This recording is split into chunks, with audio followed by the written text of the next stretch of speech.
হচ্ছে। আপনারা প্রত্যেকে এই 2024-এর গণঅভ্যুত্থানের সাক্ষী।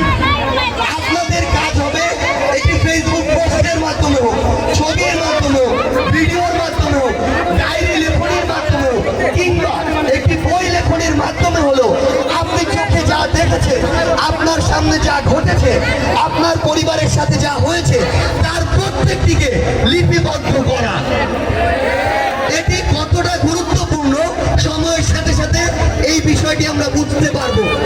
দ্বিতীয়ত যে বিষয়টি আমরা আগেই বলেছি, আমি আমার জায়গা থেকে স্পষ্ট করে বলি, এটি কোনো রাজনৈতিক বক্তব্য নয়, বরং তরুণ প্রজন্মের সাথে যেই তরুণ প্রজন্ম এই আন্দোলনের সামনে থেকে ছিল, তাদের একটি মত বিনিময় সভা।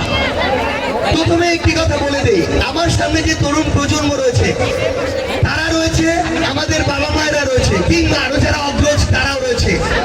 আমাদের বাবা মায়েরা সারা জীবন আমাদের স্বপ্ন দেখিয়েছে, হয় ডাক্তার হতে হবে, না হয় ইঞ্জিনিয়ার হতে হবে, না হয় তাদের মন মতো যেই জিনিসগুলো সমাজে তথাকথিত মর্যাদা আছে শুধুমাত্র সেগুলো হতে হবে।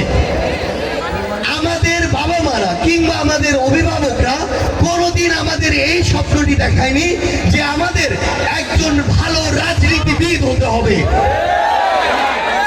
আমাদের একটি জায়গা স্পষ্ট করা প্রয়োজন, আপনি যে বাংলাদেশে আজকে থেকে যা কিছু খাচ্ছেন, যা কিছু করছেন, যে আইন মানছেন, যেই দায়িত্বগুলো পালন করছেন, যেই নীতি সংবিধানের মধ্যে আছে, যে রুলস গুলো মেনে চলে, যেভাবে একটি দেশের সিস্টেম পরিচালিত হয়, তার প্রত্যেকটি নির্ধারণ